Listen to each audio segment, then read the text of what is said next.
Sur les 40 et quelques entrepreneurs que j'ai accompagnés ces dernières années, presque tous m'arrivent avec la même question. Patrick, est-ce que je dois passer en franchise ou pas? Et 9 fois sur 10, je leur réponds la même chose. Vous me posez la mauvaise question. Parce que la franchise, ce n'est pas une option par défaut. C'est un modèle sur 3. 3 modèles complètement différents, avec des règles différentes, des coûts différents et surtout des profils d'entrepreneurs différents. Et la plupart des gens choisissent la franchise sans même savoir que les deux autres existent. Résultat, ils signent des contrats de franchise, ils investissent 80, 100 000, parfois 150 000 euros dans la structuration et 3 ans plus tard, ils réalisent qu'ils ont choisi le pire modèle pour leur business. Aujourd'hui, je vais vous éviter ça. Si vous regardez cette vidéo, c'est probablement que vous avez un point de vente qui fonctionne. Une salle de sport, un centre de coaching, un commerce, un restaurant, un centre d'esthétique, un truc qui tourne. Et vous vous dites, bon maintenant, je veux dupliquer. Très bien. Mais avant d'aller voir un avocat spécialisé en franchise, avant de déposer votre marque, avant même de chercher votre deuxième emplacement, il y a une décision que vous devez prendre. Quel modèle de duplication? Dans cette vidéo, je vais vous donner les 3 modèles qui existent vraiment en France. Leurs avantages, leurs inconvénients et surtout le profil d'entrepreneur qui correspond à chacun. Restez jusqu'à la fin. La partie 5, les pièges classiques, c'est celle qui m'a fait écrire cette vidéo. C'est celle qui ruine le plus d'entrepreneurs. Premier modèle, le succursalisme. Vous restez le patron de chaque point de vente, pour le meilleur et pour le pire. Définition simple. Vous ouvrez un deuxième point de vente. Vous en êtes le propriétaire à 100%. Vous embauchez un manager pour le faire tourner et vous restez le seul patron. Puis, vous ouvrez un troisième, un quatrième, un cinquième. Tous vous appartiennent. C'est ce que font les grandes enseignes intégrées. Decathlon dans certains pays, Starbucks France. C'est aussi ce que font 80% des entrepreneurs qui dupliquent leur premier point de vente. Les avantages du succursalisme. Vous gardez 100% du chiffre d'affaires, pas de royalties à payer à personne, vous gardez 100% de la décision, vous changez la déco quand vous voulez, vous changez l'offre quand vous voulez, vous virez un manager quand vous voulez et surtout, vous gardez 100% de la valeur de revente. Le jour où vous vendez, c'est vous qui touchez le chèque. Pas un franchisé, pas un licencié, c'est vous. C'est le modèle de la liberté maximale. Mais c'est aussi le modèle du risque maximal. Parce que les inconvénients sont massifs. D'abord, c'est vous qui mettez tout l'argent. Chaque ouverture, c'est 80, 150, parfois 300 000 euros de votre poche ou de votre banque, avec votre caution personnelle derrière. Si un point de vente ne marche pas, c'est votre patrimoine qui prend, pas celui d'un partenaire, le vôtre. Ensuite, c'est vous qui portez l'opérationnel. Chaque manager qui démissionne, c'est vous. Chaque litige client, c'est vous. Chaque problème de fournisseur, c'est vous. Et plus vous ouvrez de points, plus vous devenez prisonnier de votre propre réseau. J'ai vu des entrepreneurs avec 5 succursales travailler 70 heures par semaine. Ils gagnaient bien leur vie, mais ils n'avaient plus de vie. Un business qui dépend de vous vous rend prisonnier. Alors, pour qui c'est fait? Le succursalisme, c'est pour vous si vous remplissez 3 conditions. Condition numéro 1. Vous avez les moyens financiers de porter plusieurs ouvertures sans dilution. Deuxièmement, votre business marche tellement bien localement que vous ne voulez surtout pas partager la marge.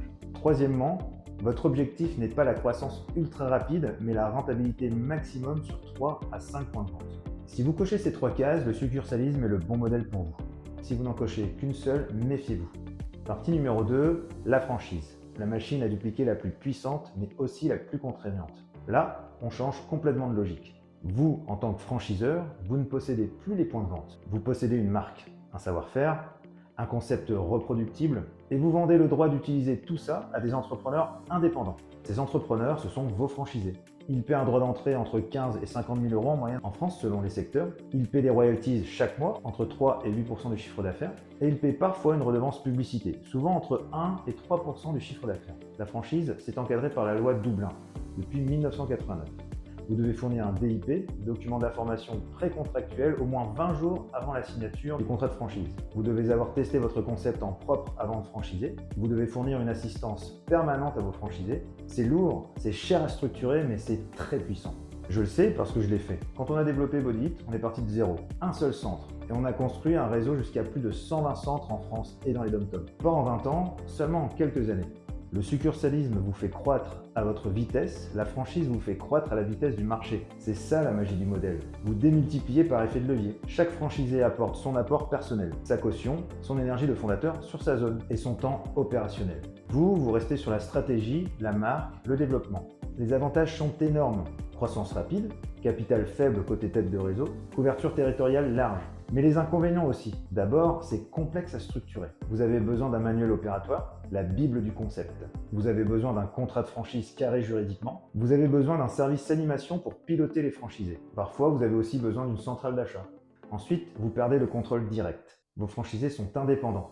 Ils décident, vous pouvez les cadrer par le contrat, mais vous ne pouvez pas leur dire de venir travailler à 8 heures. Et enfin, vous prenez un risque juridique permanent. La FFF, la Fédération française de la franchise, recense chaque année plusieurs dizaines de contentieux franchiseurs-franchisés.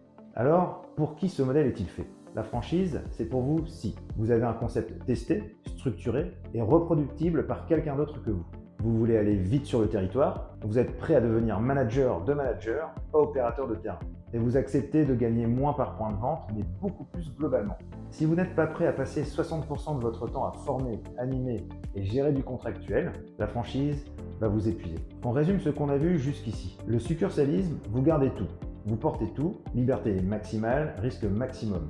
La franchise, vous démultipliez par effet de levier. Croissance rapide, complexité juridique et opérationnelle. Maintenant, je vais vous parler du modèle que 80% des entrepreneurs ignorent. Un modèle plus souple, moins encadré et parfois beaucoup plus adapté. La licence de marque. Partie numéro 3, la licence de marque. Le modèle hybride que personne ne vous explique. C'est le grand oublié des conversations sur la duplication. Pourquoi? Parce qu'il est moins normé, moins encadré juridiquement, moins enseigné dans les écoles de commerce. Et pourtant, dans certains cas, c'est de très loin le meilleur choix. Alors, quelle est sa définition? Vous avez une marque qui a de la valeur, vous concédez le droit d'utiliser cette marque à un partenaire en échange d'une redevance. Pas de transfert de savoir-faire obligatoire contrairement à la franchise, pas d'assistance permanente obligatoire, pas de DIP obligatoire au sens loi Dublin. La licence de marque, c'est de la franchise allégée. Vous prêtez simplement votre nom. Vous ne prêtez pas votre méthode complète. Vous gardez moins de contrôle, mais vous portez aussi beaucoup moins de responsabilité. Et surtout, vous démarrez beaucoup plus vite. Parce qu'au lieu de mettre 12 à 18 mois à structurer un dossier de franchise, vous pouvez signer un contrat de licence de marque en quelques semaines. C'est le modèle de l'entrepreneur pressé qui a une marque forte et un capital faible. Concrètement, ça donne quoi? Vous touchez une redevance, souvent fixe, différemment de la franchise. Parfois un forfait annuel, parfois un pourcentage UCA, parfois un mix des deux. En général, vous ne prenez pas de droit d'entrée massif et vous laissez le licencié exploiter sa zone comme il l'entend dans les limites du contrat. Alors quels sont les avantages de ce modèle? Souplesse contractuelle énorme, mise en route ultra rapide, pas de coût de structuration lourd côté tête de réseau et un risque juridique réduit à condition d'avoir un contrat bien rédigé. Maintenant, quels sont les inconvénients? Vous avez beaucoup moins de leviers pour imposer la qualité de service. Si un licencié fait n'importe quoi avec votre marque, votre image en prend un coup. Et vous touchez moins par point de vente qu'en franchise classique. Alors, pour qui ce modèle est-il fait? La licence de marque, c'est pour vous si votre marque a de la valeur en elle-même, pas votre méthode, votre marque. Vous voulez tester un développement au réseau sans investir dans une structuration lourde. Vous voulez attirer des partenaires qui ont déjà une expertise opérationnelle. J'ai vu plusieurs entrepreneurs choisir la licence de marque pour tester un format avant de passer en franchise quelques années plus tard. C'est une voie intelligente à condition de bien savoir ce qu'on signe. Une marque forte sans méthode rigide, c'est de la licence. Une méthode forte, c'est de la franchise. Partie numéro 4, comment choisir le bon modèle pour votre business. Et maintenant, voici les 5 critères qui tranchent vraiment. La question qui vous intéresse. Quel modèle choisir pour vous? Je vais vous donner les 5 critères que j'utilise quand un entrepreneur vient me voir pour cette décision.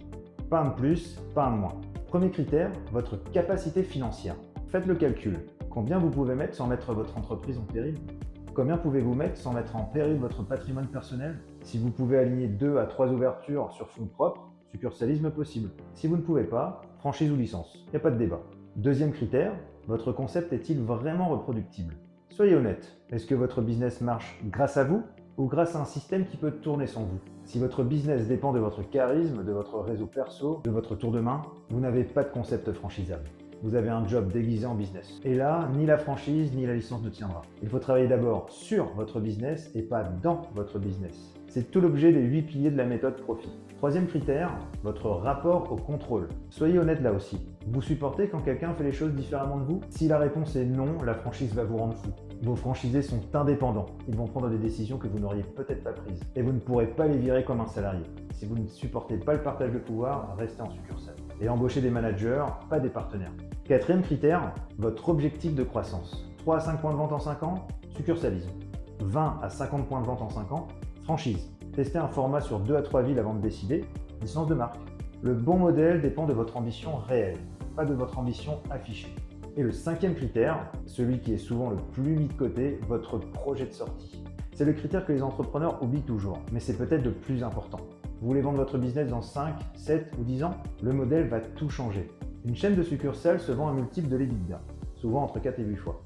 Un réseau de franchise se vend un multiple beaucoup plus élevé, parfois 10, 12, 15 fois la marge récurrente. Une licence de marque se vend principalement avec la marque elle-même. Si vous bâtissez sans penser à la sortie, vous bâtissez 2 fois. Une fois pour exister et une deuxième fois pour vendre. Pensez à la sortie dès le deuxième point de vente, pas après le 10e. Partie numéro 5, les pièges classiques. Sur la quarantaine d'entrepreneurs que j'ai accompagnés sur cette décision, j'ai vu revenir les mêmes erreurs. Encore et encore. Piège numéro 1. Choisir la franchise par effet de mode.